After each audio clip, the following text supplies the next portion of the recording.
할렐루야, 할렐루야. 이 아침 주의 전을 찾으신 여러분들에게 하나님의 은혜와 평강이 함께 하시기를 축원합니다. 고린도전서 2장에 이제 어제 1장에 이어서 2장의 말씀들을 한번 살펴보겠습니다. 바울은 어제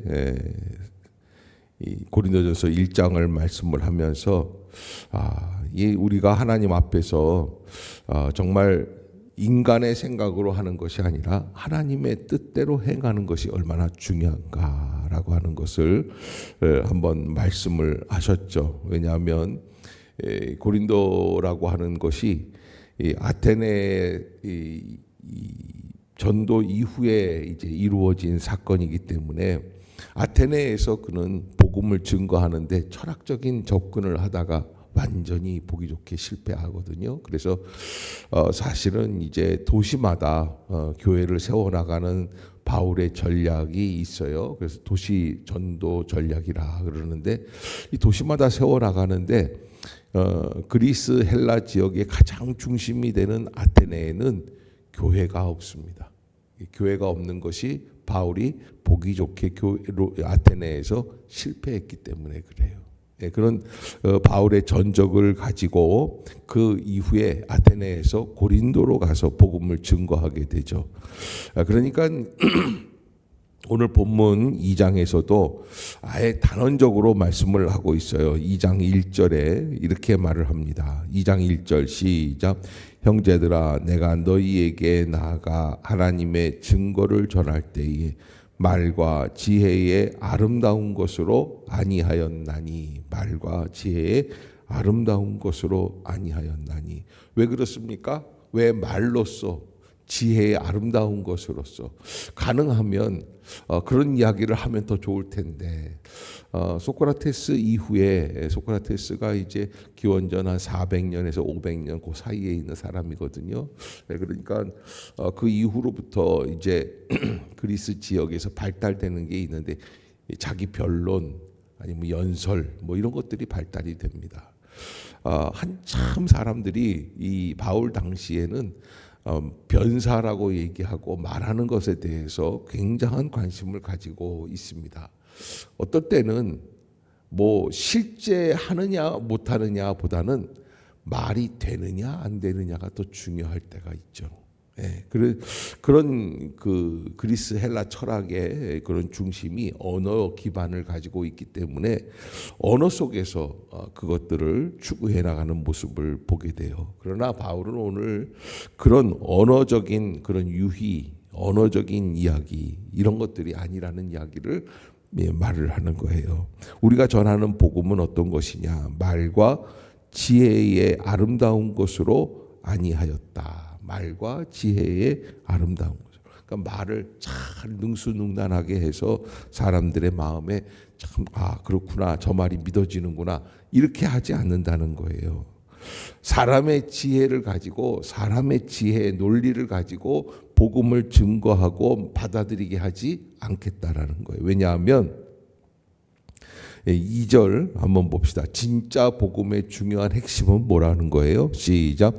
내가 너희 중에서 예수 그리스도와 그가 십자가에 못 박히신 것 외에는 아무것도 알지 아니하기로 작정하였습니다. 그러니까 바울이 지난 아테네에서 실패를 본 이후에 작정하고 또 작정하는 게 뭡니까? 예수 그리스도 또 십자가에서 죽으신 사건 이 두 가지만 있어도 복음을 잘 증거할 수 있다. 다른 말로 말하면 예수 그리스도의 십자가 사건뿐만 아니라 그것이 우리에게 주고 있는 파급적인 효과죠. 주님이 정말 우리를 위해 구원의 길을 열어놓으시고 우리를 위해 죽으셨다. 이것만 가지고 우리는 믿음으로 전도하면서 나아가야지 되겠구나 하는 것입니다. 다른 말로 말하면 말이나 사람의 지혜로 사람들을 설득하는 게 아니라 복음, 순수한 복음을 가지고 그렇게 증거하게 한다라는 것이죠. 그래서 3절 한번 봅시다. 시작.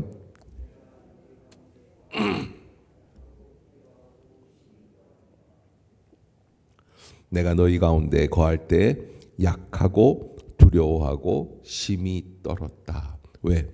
조심하려고. 그렇게 해서 세운 게 고린도 교회고 1년 반이나 머물면서 거기에서 복음을 증거하는 모습을 보게 됩니다. 그러니까 바울은 자기가 당당하게 할 수 있지만 조심하느라고 정말 하나님 앞에서 종된 모습을 가지고 그 일을 감당해 나갔다. 4절을 보면 내 말과 내 전도함이 설득력 있는 지혜의 말로 하지 아니하고 다만 성령의 나타나심과 능력으로 하여. 따라해 봅시다. 성령의 나타나심과 능력. 다시 한번 성령의 나타나심과 능력. 지혜의 말로 하지 아니하였다라는 것의 지혜는 누구의 지혜냐면 하나님의 지혜가 아니라 인간의 지혜예요. 사람들은요 누구나 인간적인 지혜를 부러워하고 좋아하고 거기에 현혹됩니다. 그 지혜가 있어야 잘 된다고 생각을 합니다. 그러나 그게 지혜의 말로 아니하고 다만 무엇으로 해요? 성령의 나타나심. 성령의 나타나심은 뭘까요? 성령께서 보여주시는 역사들이 있습니다. 몇 마디 말하지 않았는데도 불구하고 사람이 변화되고 역사하는 것을 보게 됩니다.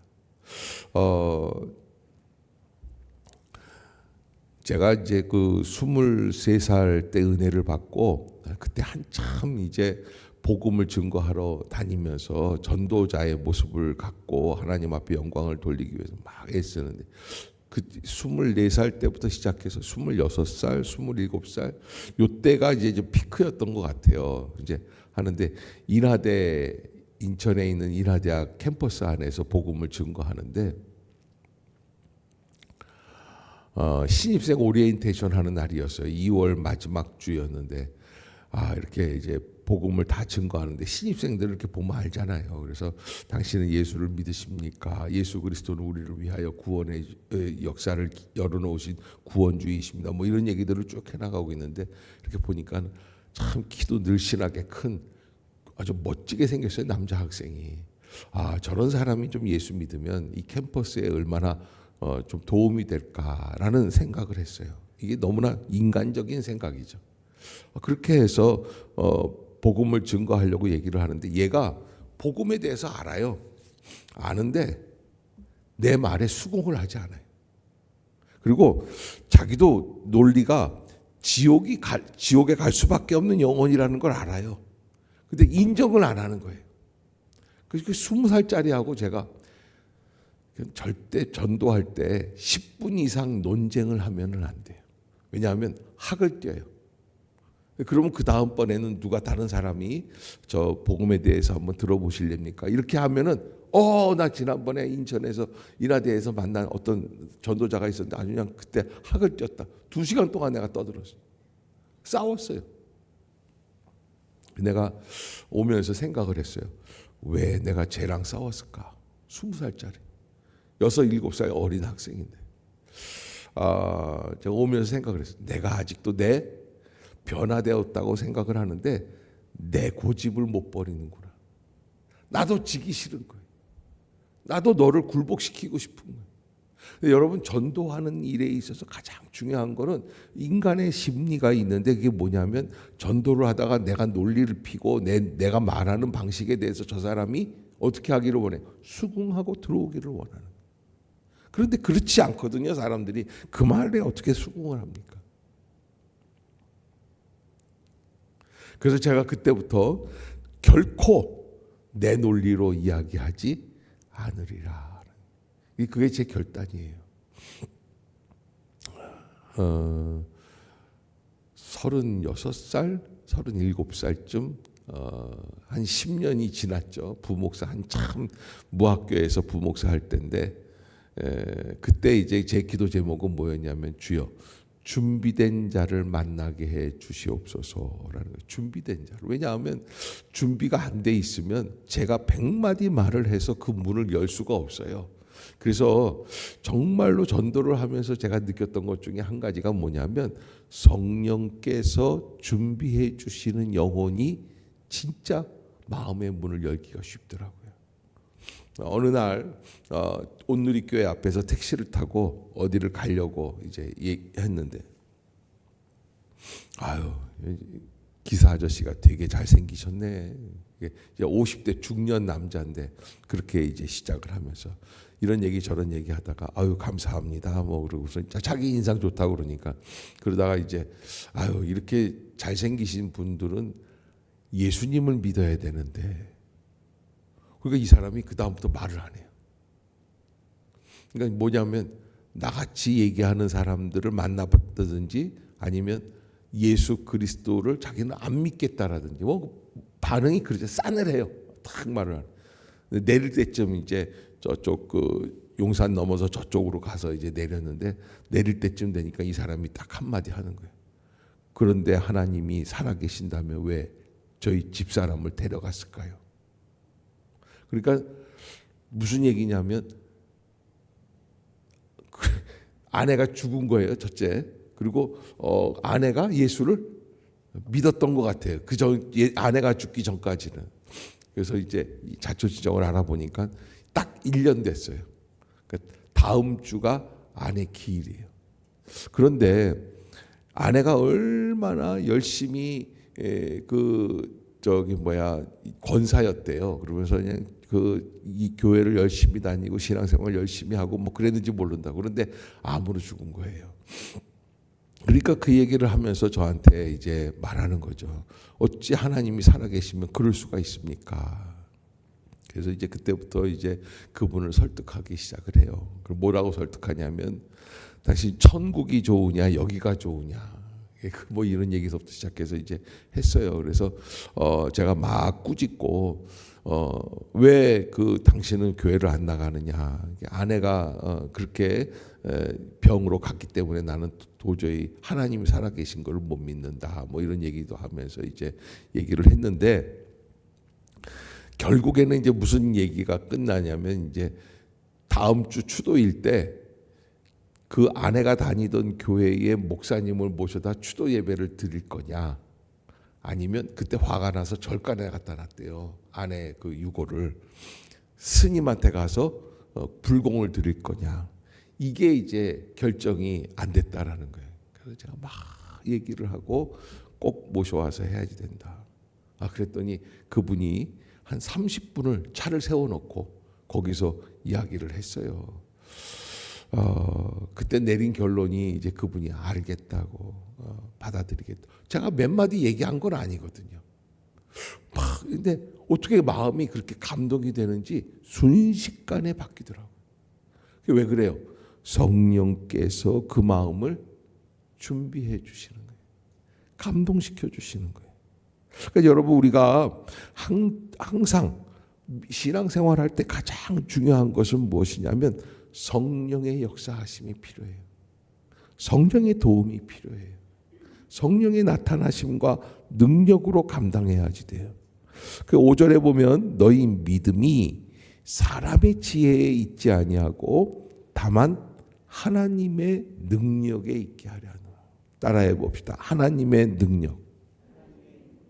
다시 한번 하나님의 능력.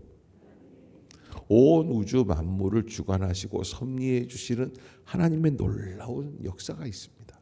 그 능력에 있다는 거. 우리의 믿음이.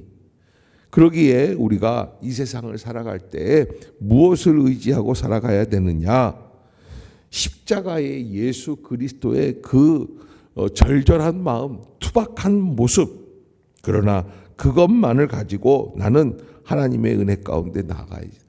지혜 있는 말로 하는 게 아니다. 인간적인 그 지혜를 가지고 싹 해서 그 순간적으로 사람들이 변화되는 것 같지만 그걸로 사람의 마음을 잡을 수가 없다는 거예요.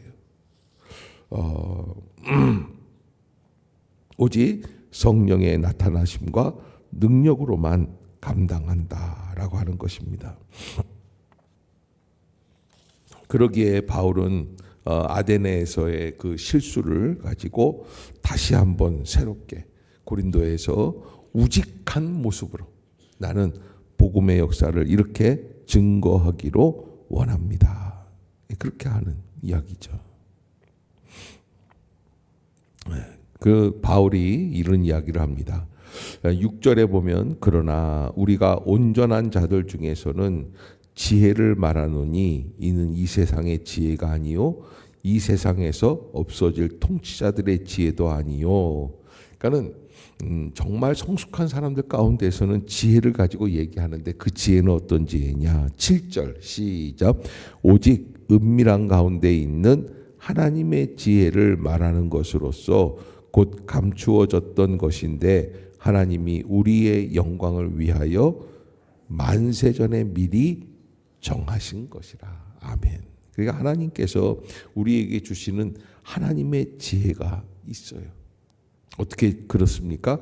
아하, 만나고 나니까 해결하고 보니까 그게 뭐예요? 하나님이 다 섭리해 주시는 역사가 있다는 거예요. 하나님이 다 예측해 주셨구나. 그래서 이때 이렇게 쓰임을 받게 해 주시는구나 라는 것이죠. 이 지혜는 이 세대의 통치자들이 한 사람도 알지 못하였나니 만일 알았더라면 영광의 주를 십자가에 못 박지 아니하였으리라.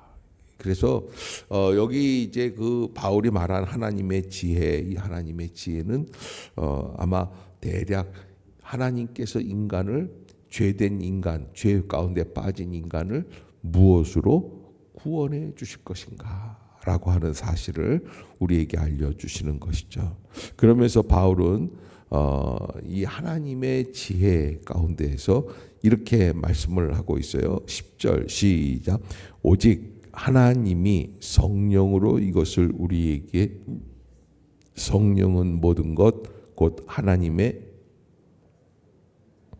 아멘. 그래서 성령의 역사만을 의지하고 나아가라. 그러면서 성령의 이야기로 마지막까지 결론 짓고 있는 것을 보게 됩니다. 13절 한번 읽어봅시다. 시작. 우리가 이것을 말하거니와 사람의 지혜가 가르친 말로 아니하고 오직 성령께서 가르치신 것으로 하니 영적인 일은, 그래서 바울이 말하고 있는 단어들 중에 여러 가지 단어들이 있어요. 근데 가장 많이 쓰는 단어들이 뭐냐면 주 안에서 in the Jesus Christ예요. 그런 단어를 많이 써요. 그래서 그는 그 안에 있느냐 밖에 있느냐 뭐 이런 얘기들을 많이 하고요. 또 영적이다라는 이야기를 많이, 영적인 이야기. 영적인 일이라는 건 뭐예요? 오직 하나님의 지혜를 가지고 나아가는 거예요. 하나님과의 관계 속에서 알게 되는 거예요. 하나님과 함께하면 앞으로 어떻게 되어지는 일들인지를 알게 된다는 거예요.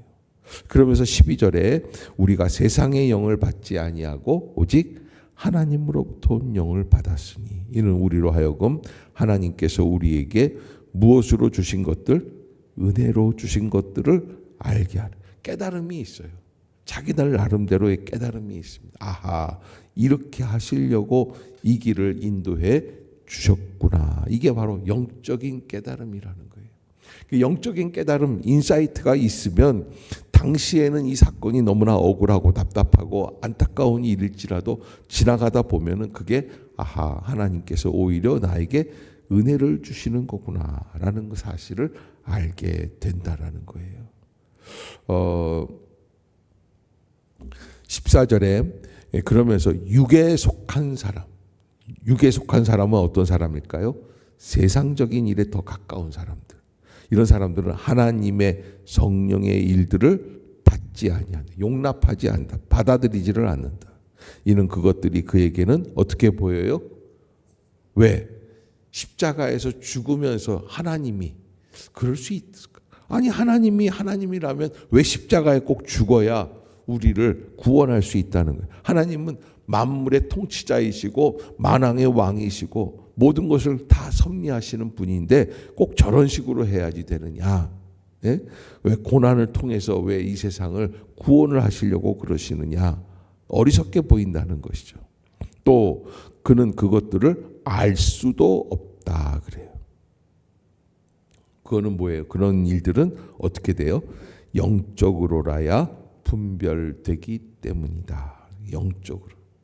하나님의 은혜를 구하고 하나님의 뜻이 계신 줄로 믿고 지금 현실에서는 어렵지만은 하나님께서는 그 길을 열어주시는 줄로 믿습니다. 그러면서 16절 시작. 누가 주의 마음을 알아서 주를 가르치겠느냐. 그러나 우리가 그리스도의 마음을 가졌느니라. 아멘. 예. 그래서 그 마음, 그 예수 그리스도 영적인 일에 있어서 성령의 역사 속에서 하나님이 이 일을 진행하고 계신다라는 것을 깨닫는 것이죠. 아데네에서는 실패했어요. 고린도에서는 이상한 일들이 벌어졌어요. 실패 뒤에 오는 은혜가 있어요. 하나님이 하시는구나. 내가 하는 게 아니에요. 인간 바울의 능력으로 한다면 어디 가든지 백전백승, 자기의 능력으로 자기의 지혜로 한다면 그래야죠. 그러나 그렇지가 않아요. 사람이 하는 게 아니라 하나님이 하시는구나 라는 것을 깨닫는 그런 마음입니다. 그래서 우리는 성공이냐 실패냐를 따르는 것보다는 내가 지금 주님과 어떤 관계에 있는가, 주님의 말씀에 어떻게 순종하고 있는가, 내가 주님을 사랑하는가, 주님을 믿고 있는가, 내 마음에 저 하늘나라의 천국이 담겨져 있는가라는 것을 꼭 의지하고 그대로 실천할 수 있는 믿음의 용사들이 다 되시기를 주의 이름으로 축복합니다. 기도합시다.